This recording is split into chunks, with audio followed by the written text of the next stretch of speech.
माफ कीजिएगा मुझे, लेकिन आप ये मान लीजिए कि अभी मेरे पास कोई प्रूफ नहीं है। और ऑफिशियली तो मैंने अभी तक कोई कंप्लेंट भी नहीं की है किसी के लिए। ठीक है, पर मैंने सिर्फ आप ही को नहीं, उन लोगों को भी बुलाया है जिनके प्रोजेक्ट की हम बात कर रहे हैं। हाँ सर, जानती हूँ, मैंने उन्हें इंफॉर्मेशन दे दी है, चिट्ठी पहुंच गई है सर उनके पास। वो लोग शायद आते ही होंगे, लेकिन मैं कुछ पक्का नहीं बता सकती आपको। आप सब एक ही घर में रहते हैं और आप ही को नहीं पता कि वो आएंगी भी या नहीं? सर पता है कि वो आने वाले थे, लेकिन अब अगर वो नहीं आए किसी और रीजन से तो ये नहीं पता मुझे सर। और सर आपका ऑफिस है, आप फोन करवा सकते हैं, आप किसी को इंस्ट्रक्शन दे दीजिए, पता चल जाएगा आपको। ठीक है, पता कीजिए कितनी दूर है वो। आप ही फोन कीजिए और पूछ लीजिए कि कब तक पहुंचेंगे वो यहाँ पे। जी सर, लेकिन मुझे लगता है कि वो लोग आएंगे नहीं, क्योंकि अगर आए तो और भी कई चीजों पर से पर्दा उठ सकता है।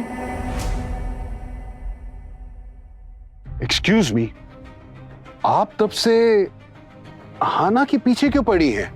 क्या दुश्मनी है आपकी? यही कि इन्होंने आपके सब सीक्रेट्स जान लिए? नहीं सर, हमें वाकई में बहुत बुरा लग रहा है। हमारे ऑफिस में आज तक इतना गंदा इंसिडेंट हुआ ही नहीं है। कौन सा गंदा इंसिडेंट है आपके हिसाब से? सर यही जो एंटर करते ही अपने सगे संबंधियों का भला करने लग गए। लिसन, आप लोगों के खिलाफ भी बहुत सी कंप्लेंट्स हैं। अगर वो प्रूफ हो गई तो फिर आपको कौन बचाएगा? आप लोगों के खिलाफ भी कदम उठाऊंगा। Okay, you may go. Rohit, रुको आप जरा, बैठो। सर मैं you can go. Thank you.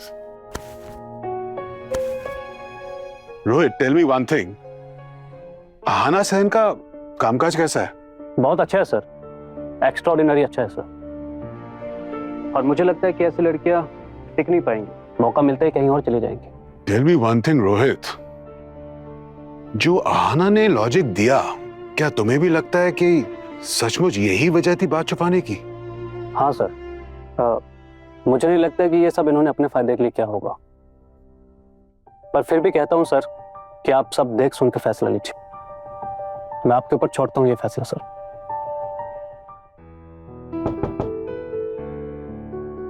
Sir ये आ गए हैं। अंदर आ सकते हैं बाबू? आइए। हाँ, नमस्कार। आप बैठे इधर, आप आओ बेटा इधर।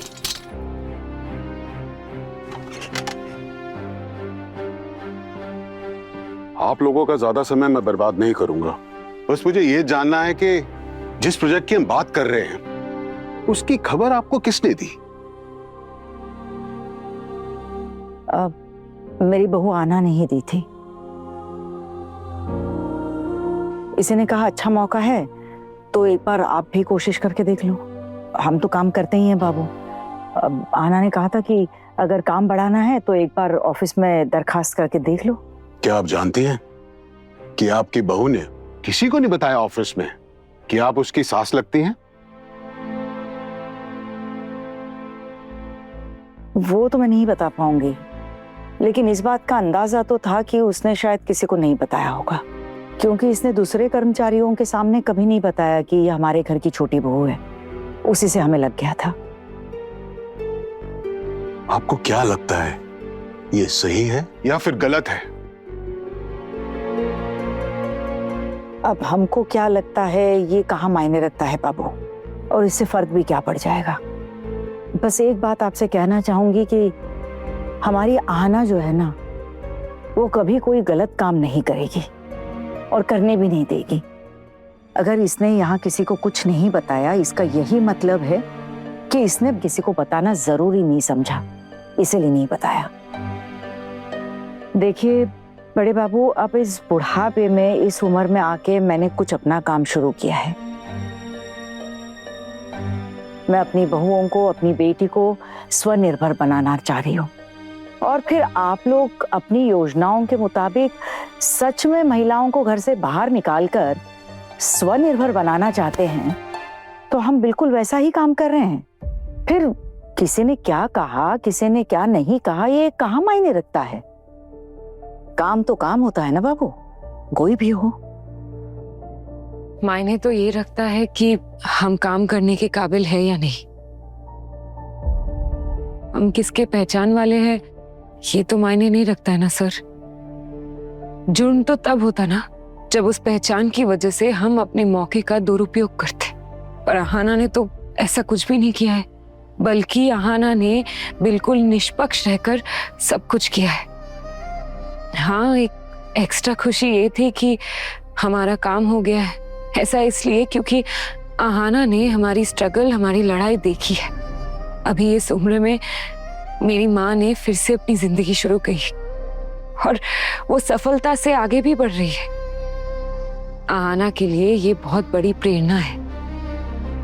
हमें तो नहीं लगता कि अहाना ने कुछ भी गलत किया है, इसीलिए शायद उसने हमें उसके ऑफिस में जगह दी। बल्कि उसने तो कुछ स्वनिर्भर महिलाओं को आगे बढ़ाने की कोशिश की। आप ये भी कह सकते हैं कि हम इसकी गलती तो क्या ही मानेंगे, लेकिन एक बात बता दें बाबू आपको, आज अगर आप हमें काम ना भी देना तो हमें कोई दिक्कत नहीं है। काम की हमें बिल्कुल भी कमी नहीं है। हमें तो कई जगह से फोन भी आ रहे हैं, सिर्फ काम और ऑर्डर के लिए नहीं, बल्कि हमें सम्मानित करने के लिए भी।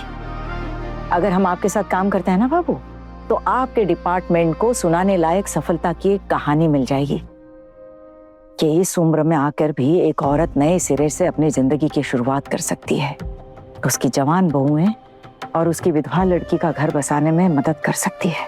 और ये जो हमारे घर की बहुएं या औरतें कह लीजिए, हमेशा पति के छत्र छाया में जीती आई हैं, उनका दबाव झेलती आई हैं, अपनी जरूरतें और अपने सपनों को जिन्होंने कहीं छुपा कर दबा कर रखा है, वो भी सम्मान से कह सकती है कि वो किसी का बोझ नहीं है। और मेरी ये विधवा बेटी, इसके पति के जाने के बाद इसके ससुराल वालों ने इसे अपनी जगह नहीं दी और पति ने तो कभी इसे अपनाया ही नहीं। और जब ये मेरे घर आई अपने मायके, तब तो मेरे घर वालों ने कितनी बातें सुनाई। मेरे अपने लड़कों ने कहा कि मैं इसे अपने ससुराल भेज दूं वापस। और तो और मेरे घर की महिलाओं ने इसके खिलाफ कितनी उल्टी सीधी बातें की। कई बार घर की औरतें ही घर के औरतों की दुश्मन बन जाती है। तब मेरी इस बेटी को, मेरी इस छोटी बहू ने इसे अपने ससुराल जाने नहीं दिया, उसके साथ डट कर खड़ी रही और धीरे धीरे ये हमारे काम के साथ जुड़ गई। और आज फख्र के साथ ये कह सकती हूँ बाबू कि आज ये सिर्फ अपना खर्चा नहीं, बल्कि मेरे पूरे परिवार का खर्चा उठा सकती है। अब रहे आपके 7 लाख रुपए। अब इस सरकारी योजना के तहत अगर आप हमारी मदद करें ना करें, हमें कोई फर्क नहीं पड़ता। मुझे तो यही लगता है कि आना जहां भी जाती है, उस जगह को 100% सुधारने की कोशिश करती है। वो अपने काम के साथ साथ आपके डिपार्टमेंट को भी सुधारना चाहती है और साथ ही साथ हमारे घर को भी। आपको पता है, जब हमने काम शुरू किया था ना, तब ये खुद मूर्तियों का झोला उठाकर गली गली घूमकर मूर्तियां बेचा करती थी हमारे लिए। अब सफलता एक दिन में तो नहीं मिलती है बाबू, कोशिश, काबिलियत, सब्र, तीनों की जरूरत होती है। बस अब हमें और आगे कुछ नहीं कहना। अगर आपको लगता है कि हम इस रकम के योग्य नहीं हैं, तो हमें कुछ नहीं चाहिए। अगर आपको ये भी लगता है ना कि आप आना को इस नौकरी से निकाल देंगे, तो भी हमें कोई समस्या नहीं, क्योंकि आना की सासू माँ अब भी जिंदा है। आना की सासू माँ सिर्फ उसकी सासू माँ नहीं, उसकी दोस्त, उसकी सहयोगी भी है। आना इतनी काबिल लड़की है कि आपका ये ऑफिस छोड़ अगर वो हमारे साथ हमारे काम में लग जाए, तो इससे हमारा ही फायदा होगा। यकीन के साथ कह सकते हो कि हमारा काम आसमान की बुलंदियों को छू जाएगा। क्या पता तब हमारा सम्मान करने के लिए आप हमारे लिए कोई अनुष्ठान ही रख लें। बाकी आपका फैसला। आप जो सही समझे आप करिए, बस हमें खबर कर दीजिए। आपका जो भी फैसला होगा हमें मंजूर होगा।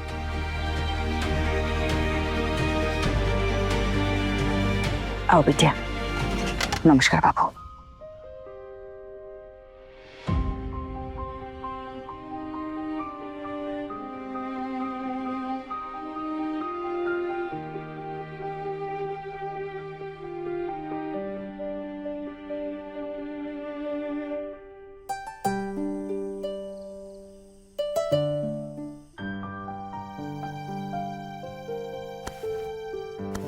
मैं पानी लेकर आई। मम्मी माँ सब ठीक है ना? ओ माँ दुर्गा। सब लोग सोचते हैं कि ऐसा कुछ काम करेंगे कि किसी को कुछ पता ही नहीं चलेगा। नहीं नहीं, नौकरी लगी थी अभी अभी, और शुरुआत में ही झटका लग गया। हफ्ता भर हुआ नहीं कि ऑफिस से धक्के मार के बाहर निकाल दिया। बहुत गलत हुआ। मुझे धमकी दे रही थी मेरी नौकरी के बारे में। अब क्या हुआ? चोरी पकड़ी गई। मेरे पास सारी इंफॉर्मेशन है। वो क्या है ना, इसके ऑफिस में मेरी जान पहचान का एक बंदा काम करता है। उसने मुझे सब कुछ बताया इसके घोटालेबाजी के बारे में। मैंने भी उसे सारी इंफॉर्मेशन दी। वो क्या है ना, ये 2 नंबरी काम होता तो इसी घर में है ना। इसके सीनियर्स आए थे इसके डिपार्टमेंट से, रिपोर्ट हुई है इसके खिलाफ। 1 नंबर की घोटालेबाज लड़की है ये।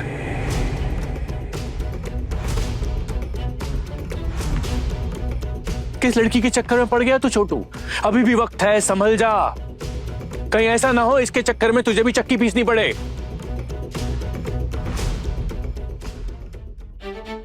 वाह पोल्टू दादा, आज तो आप पूरे फॉर्म में आए हैं। इतना बड़ा कांड करने के बाद भी जुबान चल रही है तुम्हारी। जरा सी भी शर्म नहीं है तुम में?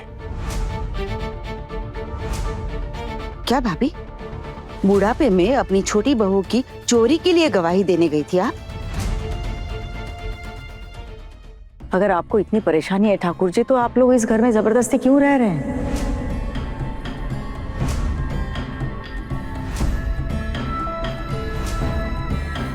और फिर ठाकुर जी, पराए घर में रहकर मुंह चलाना अच्छी बात नहीं है। मैं चोर हूं तो मेरी बेटी बहुएं सब चोर हैं। चोरी करेंगी तो गवाही देने तो जाऊंगी ना मैं।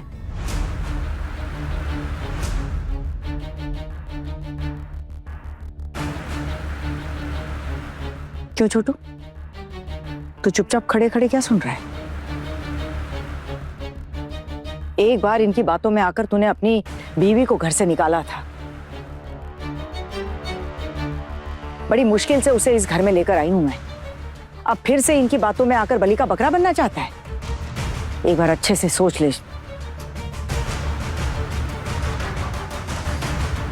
माँ, अभी तक मैंने आहना से कुछ नहीं कहा, तो आप ऐसे क्यों बोल रहे हो? तूने कुछ कहा नहीं है छोटू, लेकिन जिस तरह यहाँ पर खड़े खड़े तू इसकी बातें सुन रहा है ना, तुझे क्या लगता है छोटी बहू के सामने अगर ये तेरे बारे में ऐसा कुछ कहते तो ये सुन पाती? अच्छे से जवाब देती उन्हें। और फिर तू इसकी बातें क्यों सुनता है? क्या खिलाता पिलाता है तुझे? या ऐसा कौन सा कर्ज लेकर बैठा है तू इसका अपने सर पर, जो तुझे इसकी हर बात सुननी पड़ रही है?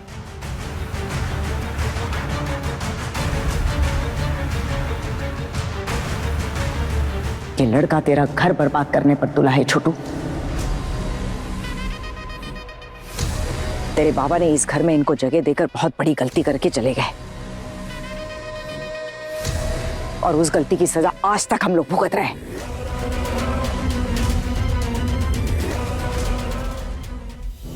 माँ,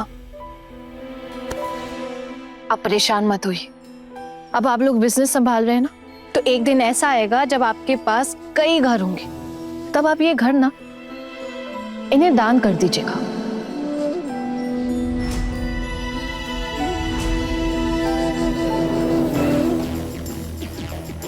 वो क्या है ना, मानसिक शांति सबसे बड़ी बात होती है। पोल्टू दादा, आपको किसने कहा कि आहाना ने चोरी की है? और मेरी माँ उसके लिए गवाही देने गई थी। आप अहाना की बेइज्जती तो कर ही रहे हैं, साथ ही साथ मेरी माँ की भी बेइज्जती कर रहे हैं। आपको ये हक किसने दिया? पोल्टू दादा, अपनी हदें मत भूलिएगा।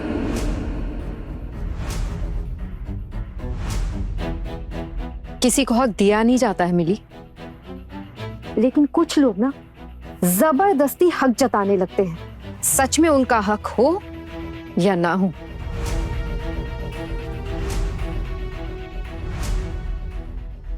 जी मैं अब सब समझ रही हूँ। अब ये ऐसे ही हंगामा करेंगे जब तक मैं इनके डिवोर्स के पेपर पे साइन नहीं कर दूं ना, तब तक ये ऐसे ही कुछ करते रहेंगे।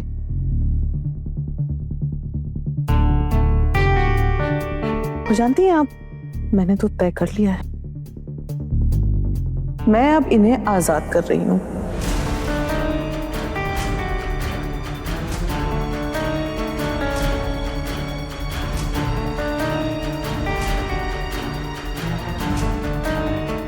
आज के आज ही मैं इनके पेपर्स पे साइन कर दूंगी।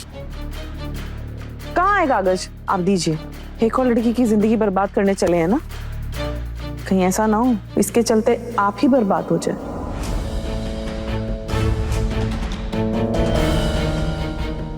मैं भी देखती हूँ आपकी ये उड़ान आपको कहाँ तक लेकर जाती है।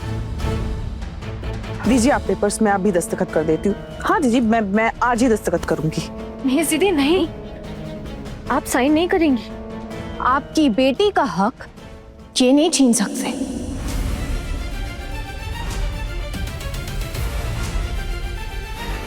पोल्टू दादा, आप इतनी देर से बोली जा रहे हैं और मैं कुछ नहीं कह रहा, इसका मतलब यही नहीं कि आप जो कह रहे हैं वो एकदम सही है। और अहाना ने चोरी की है या नहीं, ये बात की बात है। मुझे इस बारे में कुछ नहीं पता। पहले मेरा अहाना से ये पूछना जरूरी है कि हुआ क्या है, क्योंकि मैं अहाना का हस्बैंड हूं।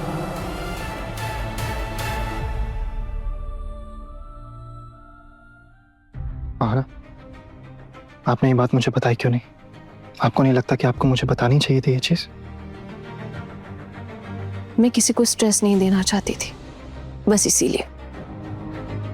माँ का प्रोजेक्ट मैंने ऑफिस में फाइनलाइज किया है, इसलिए ऑफिस के कुछ लोगों ने मेरे खिलाफ कंप्लेन कर दी कि मैं अपने सगे संबंधियों को फायदा पहुंचा रही हूं। और वो जो ये बात कह रहे हैं, मैं उन्हें गलत भी नहीं कह सकती हूँ, पर इस काम के पीछे भी ना मेरे पास एक लॉजिक है। आज इंस्पेक्शन में भी मैंने अपनी बात रखी, जवाब दिया मैंने उन्हें। ये नहीं पता मुझे कि मेरी नौकरी रहेगी या नहीं, ये सब तो कल ही पता चलेगा। हालांकि अगर मेरी जॉब चली भी जाती है ना, तो मुझे कोई दिक्कत नहीं है, इससे कोई फर्क नहीं पड़ता।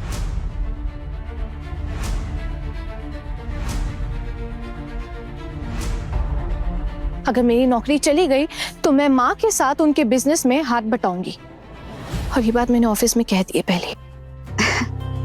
एक तो चोरी के इल्जाम में ऑफिस से निकाला जाता है, और ऊपर से बड़े बड़े भाषण दे रही हो। हमें सब पता चल गया है, चोरी की थी ना, घोटाला किया था ना।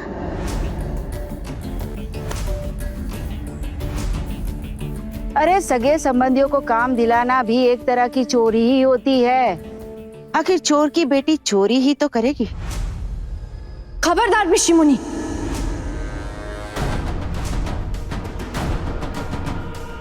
आप अपनी हद पार कर रही हैं। मेरे घर वालों को बीच में मत लाइए। और आप क्या सोच रही हैं कि आप यहाँ पे जो कुछ भी बोलेंगी सब लोग मान लेंगे? तो ऐसा नहीं होता है। ऋषि मुनि, आपकी क्या प्रॉब्लम है? अहाना ने अगर चोरी की है तो उसे उसकी सजा मिल जाएगी, आपको बीच में पड़ने की जरूरत नहीं है। आखिर तो कहना क्या चाह रहा है छोटू?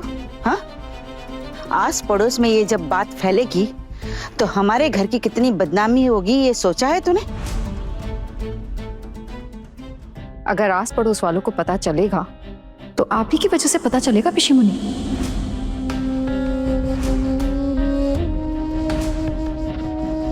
जो नहीं भी हुआ होगा ना, वो भी 10 गुना बढ़ा चढ़ाकर बताएंगी। बहुत अच्छे से जानती हूं मैं आपको। लेकिन एक बात मैं आपको बता दूं, ये जो मोहल्ले वाले हैं ना, बहुत अच्छी तरह से जानते हैं आपको भी और आहना को भी। वो खुद ब खुद समझ जाएंगे कि आहना ने कुछ नहीं किया और आहना कभी भी कोई गलत काम नहीं कर सकती, क्योंकि सारे गलत काम करने का ठेका तो आपने और आपके बेटे ने उठा रखा है ना। अरे वाह बड़ी बहू, आजकल तुम्हारी जुबान भी बहुत चलने लग गई है। जीजी क्यों ना बोले कुछ? आप बातें करते रहे और हम बस सुनते रहे। ये किसने कहा? अब ना मैं पूरे मोहल्ले वालों को बताऊंगी कि आप यहाँ रह के क्या कर रही हैं।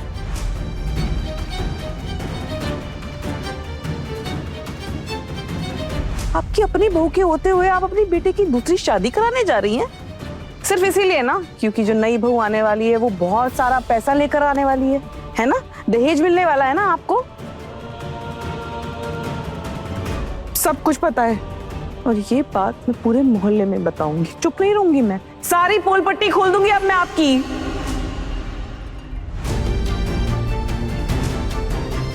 बताना, जरूर बताना। पहले मैं कहती थी ना कि घर की बातें बाहर तक नहीं जानी चाहिए, लेकिन अब तो मैं खुद कहती हूं कि सबको बता दो इनके करतूतों के बारे में।